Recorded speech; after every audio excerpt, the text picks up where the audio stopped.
Hello children, कैसे आप सब। हमें उम्मीद है आप सभी अच्छे होंगे। बच्चों, as we know that light travels along a straight path in a particular medium. Okay, but whenever a light ray passes from one medium into another, either from rarer to denser or denser into rarer medium, then in that case children, there occurs change in the path of the light, and degree of bending is measured in terms of the angle of deviation, and that is given as the difference of angle of incidence and angle of refraction. But what happens whenever a light ray passes through a glass slab and glass prism? So बच्चों, in this video lecture we will discuss about lateral displacement and the factors affecting it, and also the relationship between angle of the prism, angle of incidence, angle of emergence and angle of deviation whenever a light ray passes through a glass prism.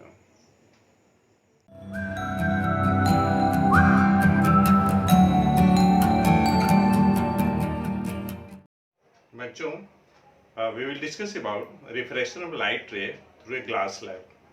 ठीक है, तो हम लोग start करते हैं बच्चों. Suppose children, there is a glass slab,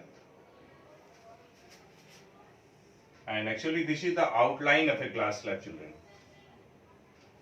and it is suppose PQRS. Okay, there is incident ray, and suppose this is OA. A is the point of incidence, OA is the incident ray. Now I am going to draw normal, children, here. Normal, ये normal हमने draw कर दिया यहाँ पर. ये देखिए normal है.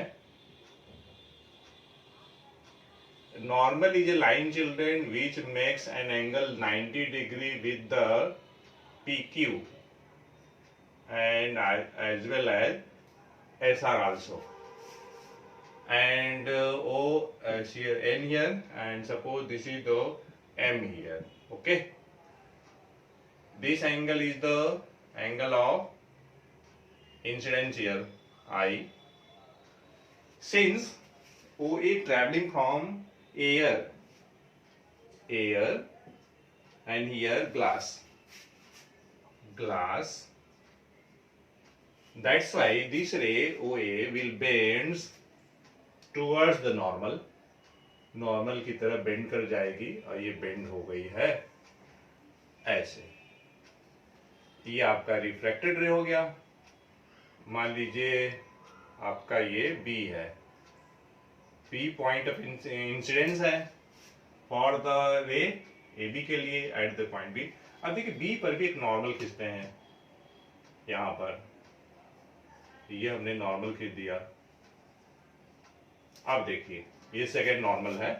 मान लीजिए ये आपका N1 है और यहाँ पे आप M1 लिखें. ओके, ये एक एंगल बनेगा. अब देखिए क्या होगा बच्चों. Since this ray AB traveling from glass into air, that's why it will move away from the normal. Normal से दूर. तो कुछ इस टाइप से. पहले मैं एक बात बताना चाहता हूं बच्चों, अगर ये ग्लास नहीं होती तो ये लाइट रे OA अपने ही डायरेक्शन में कुछ इस टाइप से आगे प्रोड्यूस हो जाती, आगे बढ़ जाती. अगर ये ग्लास नहीं होती तो ध्यान दीजिएगा, I am producing the direction of incident ray in forward direction. लेकिन ऐसा तो है नहीं, क्योंकि ये ग्लास है. तो ग्लास होने की वजह से डबल रिफ्रैक्शन होगा बच्चों. एक बार PQ से होगा, तब भी देखिए बेंडिंग है लाइट का. उसके बाद SR से होगा, तब भी बेंडिंग है. लेकिन इस केस में जो बेंडिंग होगी वह पहले वाले से बेंडिंग से डिफरेंट होगी. यहाँ पे देखिए लाइट रे पॉइंट A पे आने के बाद टुवर्ड्स नॉर्मल बेंड हुआ है. अब यहाँ पे away from the normal bend होगा. लेकिन इस टाइप से वो बेंडिंग होगी कि लाइट की जो ओरिजिनल डायरेक्शन है उसके पैरेलल होगी. कुछ इस टाइप से होगा. ये देखिए, और ये आपका इमर्जेंट रे हो गया BC. ओके, तो बच्चों यहाँ पे एक्चुअली लाइट जो है ये ग्लास स्लैब से पास होने के बाद शिफ्ट हुई है, लैटरल शिफ्ट हुई है। तो डिस्टेंस बिटवीन द इमर्जेंट रे and original direction of incident ray is called lateral displacement, जो कि परपेंडिकुलर डिस्टेंस होगी। ये लैटरल डिस्प्लेसमेंट है LD और ये परपेंडिकुलर है दोनों पे। अब देखिए बच्चों, अगर ये एंगल ऑफ इंसिडेंस आप बढ़ाएंगे तो लैटरल डिस्प्लेसमेंट भी बढ़ेगा, ठीक है। और भी बहुत सारे फैक्टर्स हैं। तो यहां पर ये जो एंगल है आपका एंगल ऑफ इमर्जेंस है, ठीक है। और ये एंगल पहले फेज PQ के लिए एंगल ऑफ रिफ्रैक्शन है, और ये एंगल फेज SR के लिए एंगल ऑफ इंसिडेंस है, और ये दोनों आपस में बराबर होगा। ये दोनों, ये देखिए दोनों नॉर्मल है और ये भी आपका ट्रांसवर्सल हो जाएगा। तो देखिए ना जेड बन रहा है, ये देखिए ये जेड का फॉर्मेशन हो रहा है कुछ इस टाइप से, इस टाइप से जेड का फॉर्मेशन हो रहा है। तो ये दोनों अल्टरनेट इंटीरियर एंगल, इसलिए ये दोनों बराबर होंगे, ठीक है। और एक बात बच्चों, यहाँ पर जो एंगल ऑफ इंसिडेंस है और एंगल ऑफ इमरजेंस ये दोनों इक्वल होंगे। ये केयरफुल रहे, केयरफुल रहना इस केस पे। जैसे जैसे आप एंगल ऑफ इंसिडेंस इंक्रीज करेंगे वैसे वैसे लैटरल डिस्प्लेसमेंट भी इंक्रीज करेगा। अब देखिए लाइट रे का यहाँ पे डबल रिफ्रैक्शन हुआ है, फ्रॉम एयर टू ग्लास और ग्लास टू एयर, ओके। तो अगर हम यहाँ पे बच्चे लैटरल डिस्प्लेसमेंट की बात करते हैं, लैटरल डिस्प्लेसमेंट इसकी बात करते हैं, जिसको हमने L.D से शॉर्ट में लिखा है। तो ये क्या है बच्चों? It is the perpendicular distance between the emergent ray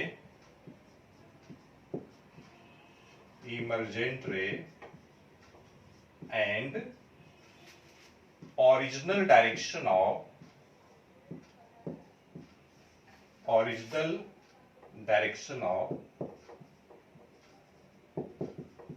incident ray,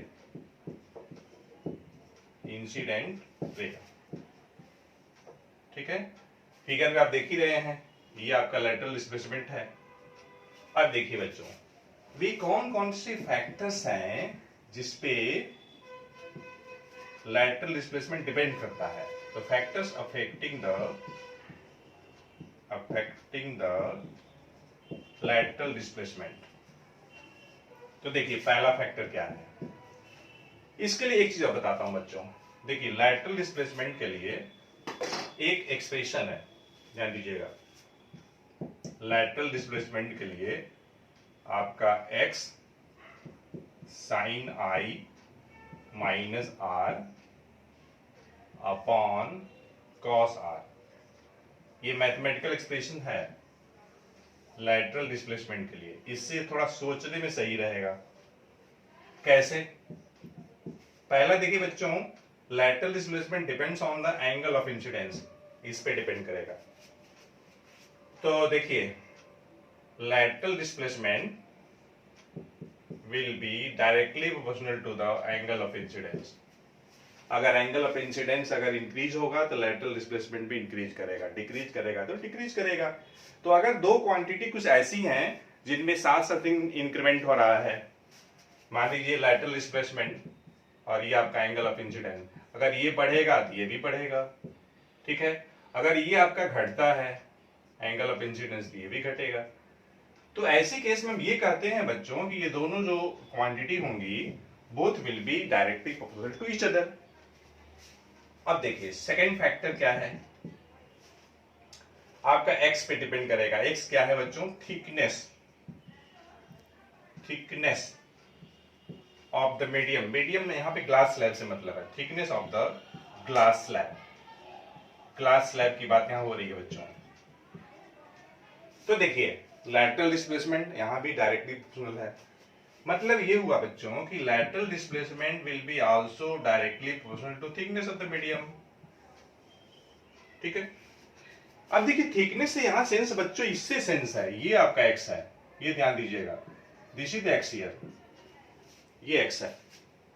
ये अगर जितना ज्यादा होगा उसी हिसाब से लैटरल डिस्प्लेसमेंट भी होगी। ओके। और तीसरा जो फैक्टर है बच्चों, कलर और वेवलेंथ ऑफ लाइट। कलर और wavelength of light, wavelength of incident light used, incident light used. देखिए अलग अलग कलर का अगर आप इंसिडेंट लाइट इस्तेमाल करते हैं for the same angle of incidence, तो लैटरल डिस्प्लेसमेंट अलग अलग होगी। देखिए बच्चों, वायलेट कलर के लिए लैटरल डिस्प्लेसमेंट वायलेट कलर के लिए ज्यादा होती है in comparison to red colour. तो बच्चों हम लोग डिस्कस किए कि लैटरल डिस्प्लेसमेंट क्या है और वे कौन कौन से फैक्टर्स हैं जिस पे लैटरल डिस्प्लेसमेंट डिपेंड करता है। और हमें उम्मीद है आपको अच्छे से ये सब समझ में आ गया होगा। ओके। अगर कुछ दिक्कत होता है बच्चों तो कमेंट बॉक्स में उसको आप लिखा करिए। तो तब तक बच्चों इसको आप नोट डाउन करिए, अरेंज करने जा रहा हूं। तो बच्चों हम लोग जो डिस्कस करने जा रहे हैं, what happens when A ray of light passing through a glass prism. जब कोई लाइट ग्लास प्रिज्म से पास होगी तो क्या क्या हो सकता है, उसका एंगल ऑफ डेविएशन हम लोग कैसे कैलकुलेट करेंगे, angle of the prism, angle of deviation, angle of incidence और एंगल ऑफ इमर्जेंस में क्या रिलेशन होगा, मैक्सिमम डेविएशन के केस में क्या क्या रिलेशन एग्जिस्ट करेंगे। ओके, चलिए लोग स्टार्ट करते हैं बच्चों। सपोज कर लीजिए बच्चों हमारे पास कोई इक्विलैटरल प्रिज्म है। इक्विलैटरल प्रिज्म मतलब ऐसा प्रिज्म जिसका ये देखिए सभी इक्वल हैं, मतलब ईच एंगल 60-60 का है, ये 60, ये 60 और ये 60। ओके। एक हमने लाइट रे लिया है बच्चों, इंसिडेंट लाइट रे है। अगर ये प्रिज्म नहीं होती तो ये लाइट रे सीधे निकल जाती है ऐसे। मैं स्केल से खींचूंगा तो आपको ज्यादा समझ में आएगा, और स्केल से खींचते समय थोड़ा वो डिलीट भी हो जाता है इसके जो पोर्शंस हैं, तो आप इसको अपने हिसाब से थोड़ा सेट करिएगा, देख लीजिएगा। तो ये देखिए मैं ये इंसिडेंट लाइट का 40% दिखा रहा हूं स्केल की सहायता से। अगर ये ग्लास प्रिज्म नहीं होता तो लाइट रे ऐसे ही निकल जाती आगे, लेकिन ऐसा कुछ तो है नहीं। ये देखिए आपका एबीसी प्रिज्म है और बीसी आपका बेस है प्रिज्म का, और ये आपका ओपी इंसिडेंट रे है। बच्चे पी आपका पॉइंट ऑफ इंसिडेंस है। जब भी हमें एंगल ऑफ इंसिडेंस की बात करनी है बच्चों तो हमें नॉर्मल खींचनी है। नॉर्मल एक ऐसी लाइन होगी यहाँ पे जो ए बी के साथ 90 बनाएगी। तो मैं खींच ले रहा हूं, आप भी खींच लीजिएगा ऐसे ही जैसे मैं कर रहा हूं। तो ये देखिए आपका नॉर्मल हो गया, ठीक। अच्छा, अब सिंस लाइट रे इज ट्रेवलिंग फ्रॉम एयर, इधर एयर है, ये आपका ग्लास प्रिज्म है, यहां आपका ग्लास है, तो ग्लास से एयर से ग्लास में जा रही है। एयर क्या है, रेयरर मीडियम है, तो ग्लास क्या है, डेंसर है। तो लाइट रे रेयरर इनटू डेंसर जा रही है, तो ये बेस की तरफ बेंड होगी, या नॉर्मल की तरफ, नॉर्मल की तरफ बेंड होगी। बेस की तरफ तो बेंड होना ही है, लेकिन यहाँ पे नॉर्मल का कंसेप्ट लगेगा। तो देखिए नॉर्मल यही लाइन है, तो इधर बेंड कर गया, और मैं अपनी सुविधा अनुसार एक ऐसी लाइन ले रहा हूं रिफ्रैक्टेड रे जो कि बेस के पैरेलल है, अपनी सुविधा अनुसार, ठीक है। अब ये देखिए आपका PQ रिफ्रैक्टेड रे हो गया। अब मैं क्या करने जा रहा हूं बच्चों, Q पर भी एक नॉर्मल खींच रहा हूं, और आपको बताया हूं कि नॉर्मल एक ऐसी लाइन है जो यहां पर AC के साथ परपेंडिकुलर है, मतलब 90 का एंगल बना रही है। ये नॉर्मल हमने बना लिया, ये नॉर्मल है बच्चों, नॉर्मल, और ये भी आपका नॉर्मल, ठीक। ये 90 और कुछ यहां भी ये 90 का सिंबल बनाया हूं मैं। अब देखिए बच्चों, रिफ्रैक्टेड रे PQ फेस AB के लिए रिफ्लेक्टेड रे है, लेकिन AC के लिए इंसिडेंट रे का काम करेगा। और ये रे PQ ग्लास से एयर में जा रही है, इसलिए ये नॉर्मल से दूर जाएगी, अवे फ्रॉम द नॉर्मल। तो नॉर्मल इधर है, इसका ओरिजिनल डायरेक्शन तो ये था, लेकिन ऐसे निकल जाएगी इस टाइप से। अब देखिए यहीं पे मैं दोनों काम करूंगा, मैं यहाँ पे इसकी इमरजेंट भी दिखाऊंगा और बैकवर्ड भी दिखाऊंगा, क्योंकि बार बार स्केल करने से ना मिट जा रहा है स्केल रखने से। तो ये देखिए बच्चों, ये आपका इमरजेंट रे हुआ, QR emergent ray, emergent ray. ठीक है बच्चों। बच्चों देखिए, एंगल बिटवीन इंसिडेंट रे और normal, angle of incidence, A is the angle of prism. Angle between emergent ray and normal, angle of emergence होगा ये, angle of emergence, और I आपका एंगल ऑफ इंसिडेंस है। इस फिगर में बच्चों देखिए, ये आपका BC बेस है, और ये मान लीजिए ये पॉइंट जहां पर ये दोनों नॉर्मल मिल रहे हैं कहीं M है। देख लीजिएगा, कोई लेटर डबल नहीं हो रहा है, हमें लग रहा है डबल नहीं हो रहा है। ठीक है, और यहाँ पे थोड़ा सा ये, अब देखिए बच्चों, यहाँ पे हम लोग को क्या करना है, we have to establish the relationship between angle of incidence, angle of emergence, angle of the prism और एंगल ऑफ डेविएशन। ये आपका डेल्टा, ये एंगल ऑफ डेविएशन है, टोटल डेविएशन है बच्चों। जब लाइट रे इंसिडेंट रे इस प्रिज्म से जब पास कर रही है, तो finally this is the angle of deviation. Okay, तो देखिए किया जाए, क्या क्या कर सकते हैं हम लोग। मान लीजिए ये एंगल R1 है, ये एंगल R2 है।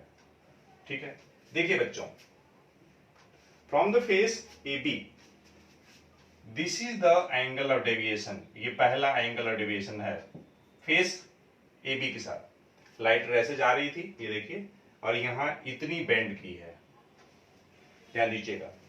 PQ यहां इसका डायरेक्शन ये था, ओरिजिनल डायरेक्शन, बेंडिंग इसका यहां है, मतलब इसमें ये जो एंगल है, this is the angle of deviation Δ2।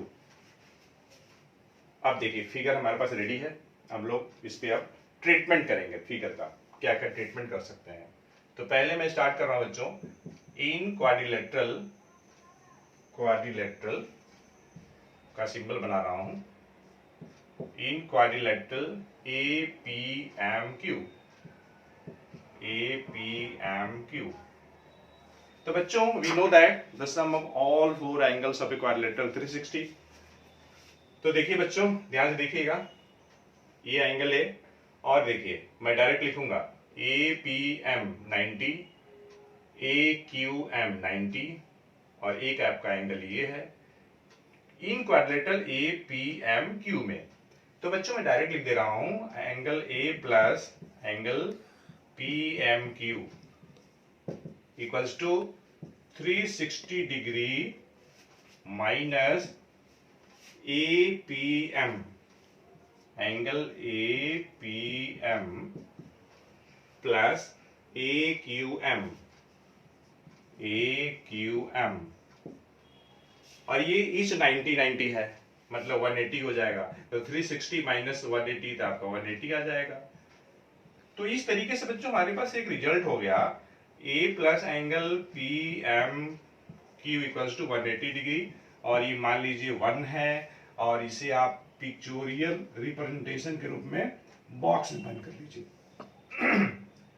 ठीक है, अब देखिए इन ट्रायंगल PMQ में चलते हैं हम लोग,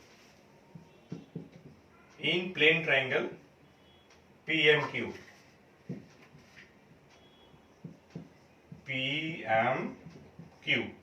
तो बच्चों in any triangle the sum of all three angles कितना 180। तो देखिए ना, R1 R2 और angle PMQ, R1 plus R2 plus angle PMQ, ये तीनों एंगल मिला के कितना होगा? 180 डिग्री होगा। तो यहाँ से अगर हम बच्चों एंगल PMQ अगर निकाल लें तो 180 degree minus R1 plus R2 हो जाएगा ना। आप लोग सभी लोग सहमत होंगे। चलिए, अच्छी बात है। इससे बड़ी अच्छी बात क्या हो सकती है? मान लीजिए ये रिलेशन 2 हो गया। ठीक, अब देखिए बच्चों, ये तो हमारे पास रिलेशन हो गया। अब मैं क्या करने जा रहा हूं बच्चों, यहां मैं कुछ इसको डिनोट करने जा रहा हूं। ये मान लीजिए L है और ये आपका R है। ठीक है, नहीं R हम यूज कर चुके हैं, मैं इसको S इस्तेमाल कर रहा हूं, S। तो देखिए बच्चों, in triangle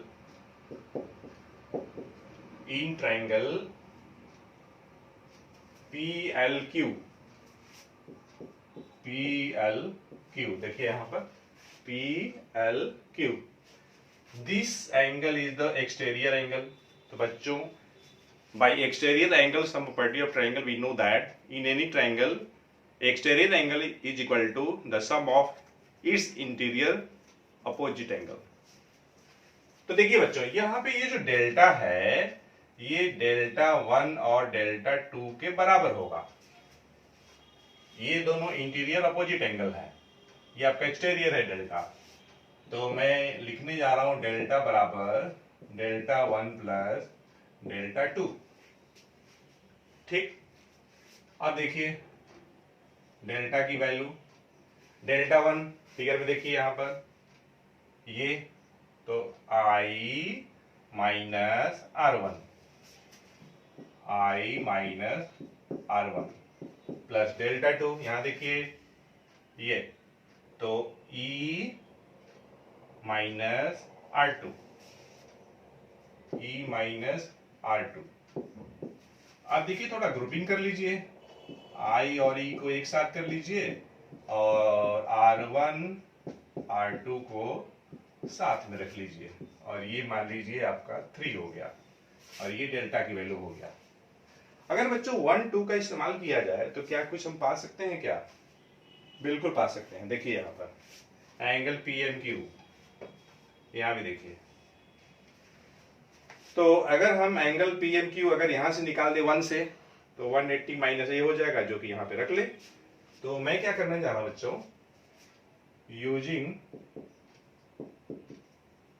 using first and second we gate.